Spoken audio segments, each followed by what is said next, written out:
தந்தி தொலைக்காட்சி நேயர்களுக்கு வணக்கம். நல்லதை சொல்வோம், நல்லதை செய்வோம், நல்லதே நடக்கும். ஒரு வாழ்க்கையில் நல்லது நடக்க வேண்டும் என்று சொன்னால் நல்லதை சொல்ல வேண்டும், நல்லதை செய்ய வேண்டும். அந்த அடிப்படையில் இன்றைக்கு 22/1/2016 வெள்ளிக்கிழமை, திருவாதிரை நட்சத்திரம் இரவு 8:12 வரை, பிறகு புனர்பூசம் நட்சத்திரம். இன்றைக்கு நான் உங்களுக்கு சொல்ல இருக்கிற நல்ல கருத்து, எல்லாருமே இப்ப தொழில் செய்ய பிரியப்படுறோம். நான் என்ன தொழில் செய்யலாம்னு கேட்பாங்க. எனக்கு உத்தியோகம் பார்க்க பிடிக்கல, அவ்வளவு சிறப்பா இல்ல, போதுமான சம்பளம் கிடைக்கல, நான் என்ன தொழில் பண்ணலாம், ஜாதகத்தில் பார்த்து சொல்லுங்க. தொழில் செய்கிறது அப்படிங்கிறது ஒரு சாமானியமான காரியம் இல்ல. ஜாதகத்தை நல்லா ஆராய்ச்சி பண்ணணும்.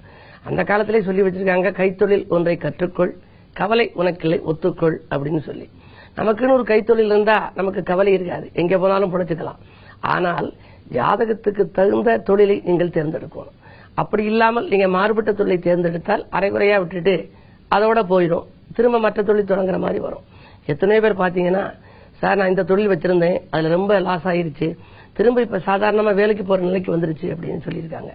சில பேர் என்ன சொல்லியிருக்காங்க, நான் வேலைக்கே இருந்தேன், இப்ப நான் ஒரு புது வேலைக்கு போயிருக்கு, அதுலயும் எனக்கு திருப்தி இல்ல, சொந்தமா ஆரம்பிக்க நினைக்கிறேன், நான் ஆரம்பிக்கலாமா அப்படின்னு கேட்பாங்க.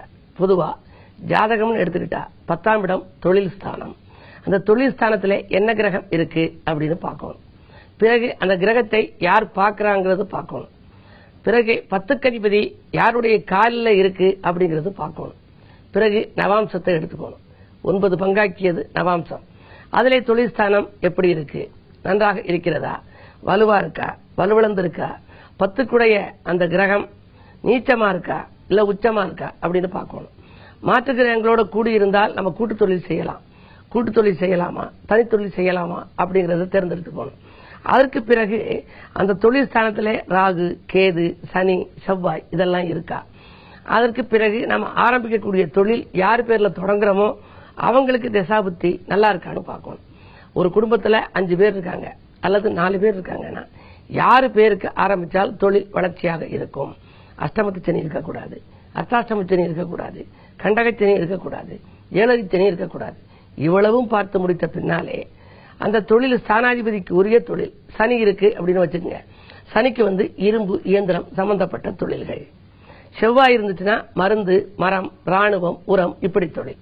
இப்படி அது 9க்கும் தொழில்கள் இருக்கு நவகிரகத்துக்கு. அதை தேர்ந்தெடுத்துக்கலாம். இந்த தொழிலை தேர்ந்தெடுத்த பின்னாலே நம்ம நேம் வைக்கிறோம். அந்த நேம் அதிர்ஷ்ட எண் ஆதிக்கத்தில் வைக்க வேண்டும். அந்த ஆரம்பிக்கிறவருக்கு உள்ள அதிர்ஷ்ட எண்ணும் தொழிலுக்குள்ள அதிர்ஷ்ட எண்ணையும் சேர்த்து பார்த்து எது பொருத்தமாக இருக்கிறதோ அதை நம்ம வைக்கணும். அப்படி வைக்கிற பொழுது அந்த பெயரிலே நெகட்டிவ் அப்ரோச் இருக்கக்கூடாது.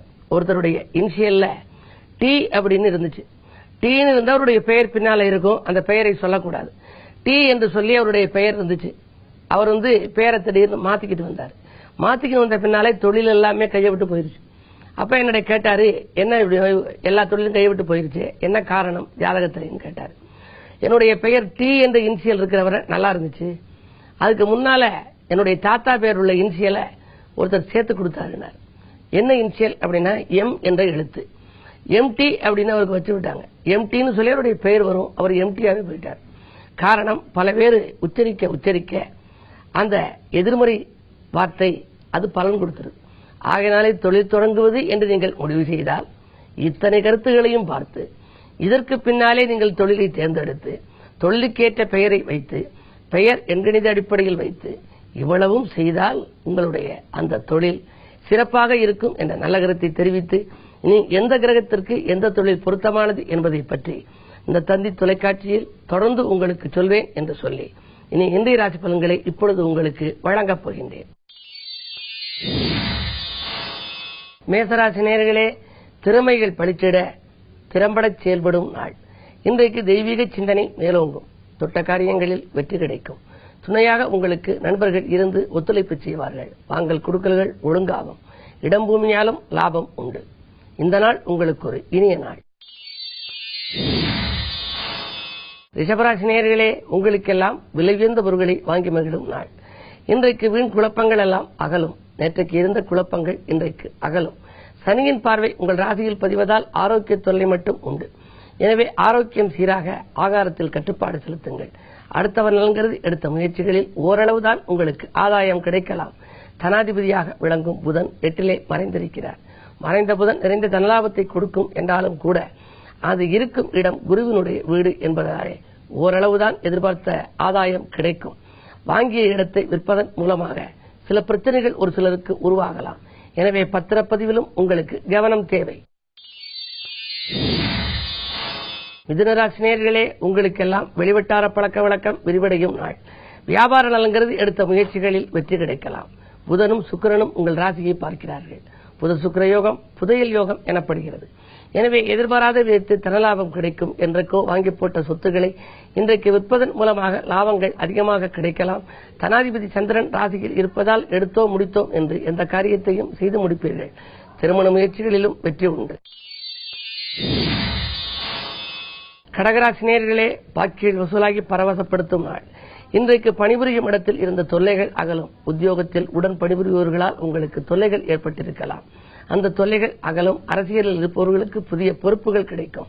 8ஆம் இடத்திலே கேது இருப்பது அவ்வளவு நல்லதல்ல. ஏற்றமும் இரக்கமும் நிறைந்த வாழ்க்கைதான் உங்கள் வாழ்க்கை. எனவே நீங்கள் திட்டமிட்டு எதையும் செய்ய இயலாது. சர்ப்பசாந்தியை செய்து கொண்டால் சந்தோஷங்களை நாளும் சந்திக்க இயலும். சிம்மராசி நேயர்களே, ஜென்மத்திலே ராகு 7லே கேது. தொய்வடைந்த தொழிலை தூக்கி நிறுத்துகின்ற நாள் இந்த நாள். துணையாக இருப்பவர்கள் உங்களுக்கு தோள் கொடுத்து உதவுவார்கள். கடல் பயண வாய்ப்புகள் அல்லது அந்நிய தேசத்திலிருந்து வரும் அழைப்புகளை ஏற்றுக்கொள்ளலாமா என்று நீங்கள் சிந்திப்பீர்கள். நூதன பொருட்களின் சேர்க்கை உண்டு.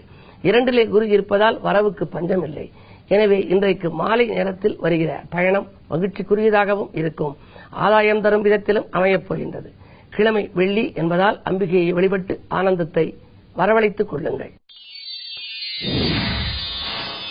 கன்னிராசி நேயர்களே, வாகனம் வாங்க வங்கிகளின் ஒத்துழைப்பு கிடைக்கும் நாள் இந்த நாள். வளர்ச்சிக்கு உறவினர்களின் அனுசரிப்பும் உங்களுக்கு தேவை. குரு பகவான் வக்ர இயக்கத்தில் இருக்கிறார். கேந்திராதிபத்திய தோஷம் பெற்ற கிரகம் வக்ரம் அடைகின்ற பொழுது யோகத்தை செய்யும்.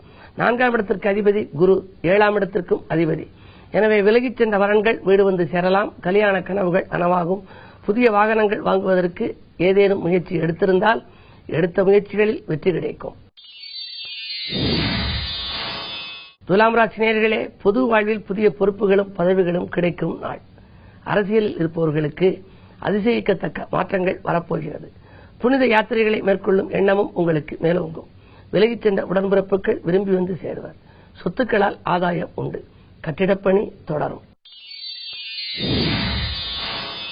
விருச்சிக ராசி நேயர்களே, உங்களுக்கு சந்திராஷ்டமம். அனுசரித்து செல்வதன் மூலமே ஆதாயம் கிடைக்கும். அருகில் இருப்பவர்களை அனுசரித்துக் கொள்ளுங்கள்.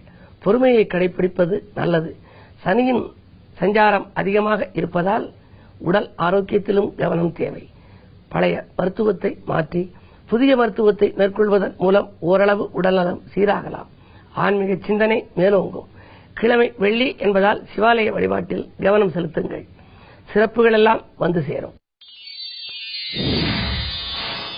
தனுசு ராசி நேயர்களே, தன்னம்பிக்கையை தளர விடாமல் பார்த்துக் கொள்ள வேண்டிய நாள்.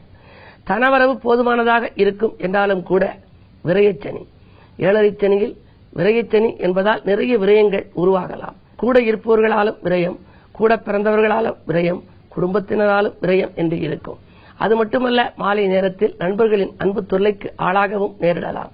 நூதன பொருட்களை வாங்குவதில் கவனம் செலுத்துங்கள். வீட்டுக்கு தேவையான அத்தியாவசிய பொருட்களை வாங்கி வீண் விரயங்களிலிருந்து விடுபட்டு சுப விரயங்களாக மாற்றிக்கொள்வது உங்கள் புத்திசாலித்தனம். மகர ராசி நேயர்களே, வெற்றிக்கனியை எட்டிப்பிடிக்கும் நாள். வியக்கும் தகவல் வீடு வந்து சேரும். சூரியன் உங்கள் ராசியில் சஞ்சரிப்பதால் கோபத்தை குறைத்துக் கொள்வது நல்லது. அதே நேரத்தில் குருவின் பார்வை இருப்பதால் சில காரியங்கள் வெற்றிகரமாக முடிவடையும். குறிப்பாக குழந்தைகள் நலன் கருதி எடுத்த முயற்சிகளில் வெற்றி உண்டு. குடும்பத்தில் நீண்ட நாட்களாக இருந்த பிரச்சனை இப்பொழுது நல்ல முடிவுக்கு வரலாம். உடன்பிறப்புகளின் வழியே இருந்த தொல்லைகள் அகலும். இந்த நாள் உங்களுக்கு ஒரு இனிய நாள். கும்பராசி நேயர்களே, பற்றாக்குறை அகன்று பணவரவு கூடும் நாள். ஜென்மத்திலே கேது இருப்பதால் ஆன்மீக நாட்டம் அதிகரிக்கும். பாசமிக்கவர்கள் நேசக்கரம் நீட்டுவார்கள். சூரியன் மறைந்திருக்கிறார். 7க்கு அதிபதி 12இல் வருகின்ற பொழுது வாழ்க்கை துணை வெளியே உங்களுக்கு இடமாற்றங்கள், ஊர் மாற்றங்கள் வரலாம். உத்தியோகத்தில் இருப்பவர்கள் இருவரும் ஒரு இடத்தில் இருக்க முடியவில்லையே என்ற கவலை ஒரு சிலருக்கு மேலோங்கலாம். ஒருவர் கணவர் ஒரு இடமும் மனைவி ஒரு இடத்திற்கும் மாறுதல்கள் கிடைக்கலாம். குருவினுடைய பார்வை 2ஆம் இடத்தில் பதிவதால் பண தேவைகள் கடைசி நேரத்தில் பூர்த்தியாகிவிடும். விஐபிக்களின் ஒத்துழைப்போடு இந்த நாளை இனிய நாளாக அமைத்துக் கொள்வீர்கள். மீனராசி நேயர்களே, உணர்ச்சி வசப்படுவதன் மூலம் உள்ளத்தில் அமைதி குறையும் நாள். எதற்கும் உணர்ச்சி வசப்படாமல் செயல்புரிவது நல்லது. ஊர் மாற்ற சிந்தனைகள் மேலோங்கும். 8 செவ்வாய். வாகனங்கள் பழுது அதிகரிக்கும். எனவே பழைய வாகனங்களை கொடுத்துவிட்டு புதிய வாகனங்கள் வாங்கலாமா என்று கூட சிந்திப்பீர்கள். உங்களை விட்டு உடன்பிறப்புகள் விலகிச் செல்லலாம். விலகாமல் அனுசரித்து செல்வது உங்கள் புத்திசாலித்தனம். என்ன இருந்தாலும் குறு பார்வை உங்கள் ராசியில் பதிகிறது. எனவே மலை போல் வந்த துயர் பனி போல் விலகும். பாதியில் இந்த கட்டிடப் பணி இன்று மீதியும் தொடர வாய்ப்பு கிடைக்கும். இந்த நாளை மேலும் இனிய நாளாக அமைத்துக் கொள்ள தெற்கு நோக்கிய அம்பிகையை வழிபாடு செய்யுங்கள். தெற்கு நோக்கிய அம்பிகை வழிபாட்டால் இந்த நாள் இனிய நாளாக மாறலாம். மேலும் விவரங்கள் அறிய தினத்தந்தி படியுங்கள்.